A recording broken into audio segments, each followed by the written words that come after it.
Welcome back to part 2 of Knowing Your Worth. Or, as the video says, don't listen to what people say.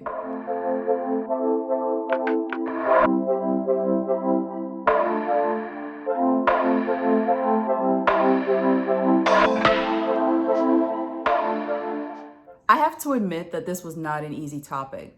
As a relatively new blogger, there are many topics that I've jotted down but decided to save for later. This one I felt was something that I could dive right into. Last week in my introduction, I mentioned being teased for my name and my accent. What I didn't mention was that I was also being teased for my weight, the way I dressed, my religious beliefs, and much more. As a teenager, this was especially hard. We know that teenage years are hard enough as it is, because this is the time when we're growing. We're growing into a sense of ourselves. We're discovering ourselves. And who do you say you are when everything you're hearing about yourself is negative? I honestly felt as if I was living two lives. My home felt like a haven.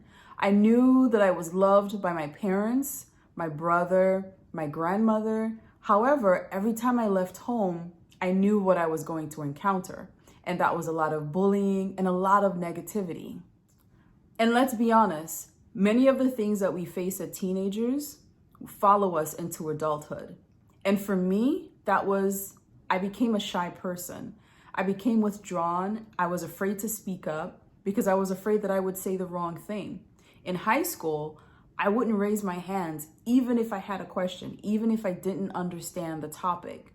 And as an adult, I found myself in situations where I didn't feel comfortable enough to ask questions. Sometimes I would wait till after a presentation to go and speak to the individual one-on-one to ask my question. Whereas others were comfortable raising their hands, asking the question right away, or speaking up and letting their opinions be known. But thanks to loving family, friends, and a few counselors, that all changed for me some years ago. There's a lot that I learned and I want to share it with you. Did you know that every time you learned a new skill or a fact that you change your brain? This was a statement made by Dr. Lara Boyd, who's a brain researcher in British Columbia. Our brains are so amazing that it can change according to what we do. Now, this is also known as neuroplasticity. And neuroplasticity is simply saying that our brains are moldable, they're shapeable. We can change it based on our actions. Now, this of course takes work. It doesn't happen overnight. There are synapses in our brains, and the best explanation or description I've heard of synapses are, think of a channel, think of a pathway. There are many pathways in your brain that have been created over time based on your experiences. And oftentimes what happens is these pathways become stronger and stronger. So what happens is it's difficult for you to change some habits. It's difficult for you to change your mindset because the pathways have already been created.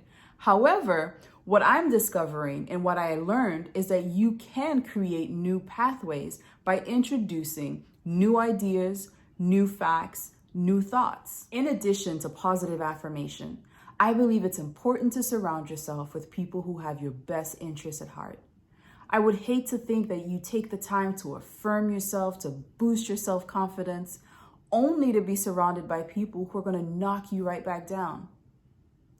As I said, for me, it took the love of family, good friends, and yes, a couple professionals to get me to where I am today. Recently, someone asked me how it is that I could do what I'm doing now, which is to share my stories through blogs and videos every week. And I had to be honest with them to say, it's still difficult. I am my biggest critic, and I find myself cringing sometimes when I go back and look at the things that I have created, the pieces that I've written, the videos that I've put up, asking myself, why didn't I phrase it differently? Or why did I say it like that?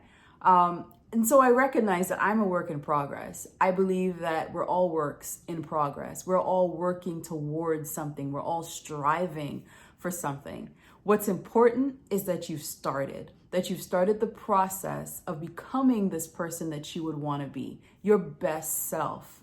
And as I said in the beginning, I know that there are many scenarios and there are too many to touch on in this one video, but I do hope that you've been able to gather something from this one. I hope that you've been able to take something away from it. If anything, I hope that you've been able to realize that no matter what you've experienced in the past, that does not have to define who you are currently and who you'll be tomorrow. I would love to hear from you. So let me know in the comments what you thought of this discussion and if there are any other topics you would love for me to touch on.